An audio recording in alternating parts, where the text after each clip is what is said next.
Alors voici le Royal Thai Tarot, qui est un jeu qui a été édité par US Games Systems.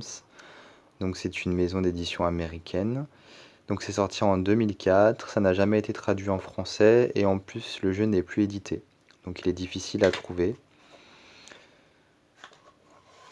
Donc comme son nom l'indique, c'est un jeu qui est basé sur le style thaï en fait, donc Thaïlande.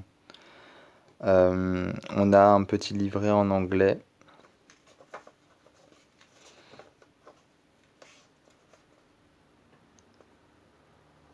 Voilà. Avec. Donc il explique ici, voilà, c'est par rapport à la Thaïlande, qui est connue comme le pays des sourires. Donc voilà, en gros les Thaïlandais sont très polis, très souriants, c'est ce qu'il explique. Bon, ensuite il explique voilà, la démarche. Donc c'est un créateur, il est né en Thaïlande.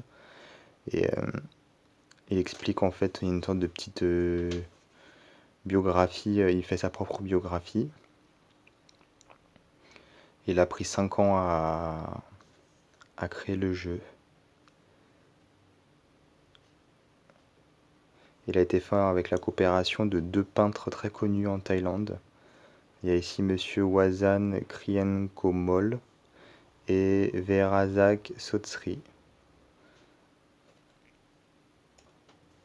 Après, on a pour chaque carte une signification et des méthodes de tirage à la fin. Donc voici les cartes.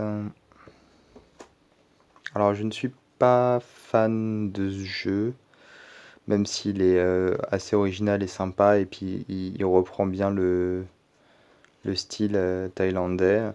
Cependant, je trouve que les cartes, on a du mal à les différencier les unes des autres.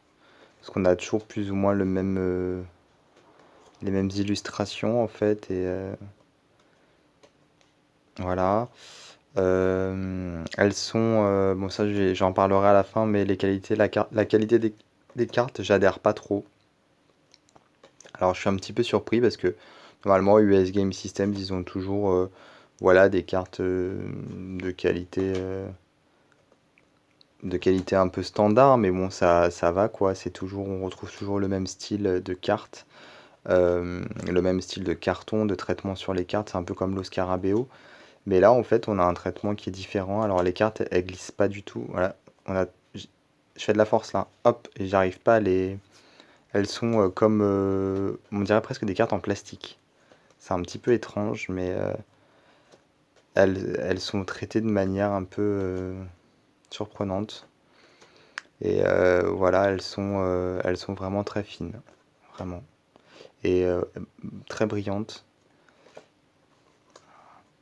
Donc c'est un petit peu surprenant, ouais. Donc les mineurs, elles ont pas beaucoup de. Elles sont sans intérêt, hein. Voilà, elles sont pas illustrées. Donc je les passe, hein, parce que ça sert à rien de les montrer. Et j'ai du mal à défaire les cartes les unes des autres, hein, parce qu'elles s'accrochent les unes aux autres.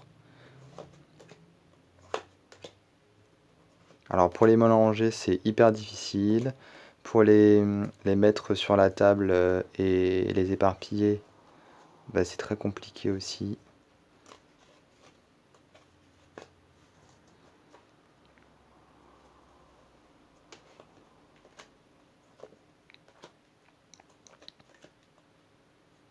Donc je suis quand même déçu pour ce jeu. Vraiment, je m'attendais à autre chose.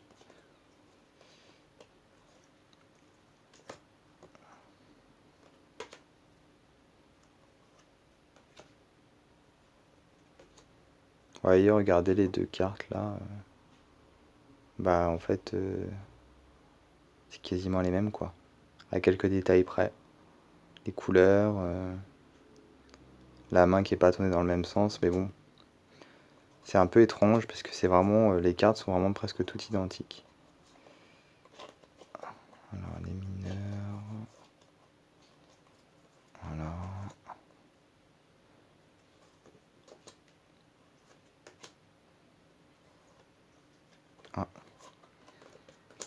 Puis là, on a une carte pour le tirage de la croix celtique. Alors le dos, bon, il est tout simple également. Donc regardez là, je vais essayer de les remettre les unes par rapport aux autres, mais elles veulent pas en fait, parce qu'elles adhèrent les unes aux autres et on a vraiment du mal à les faire glisser. Donc vous voyez, rien que pour les mettre en tas comme ça, j'ai vraiment beaucoup de difficultés. Pour les mélanger, c'est une catastrophe.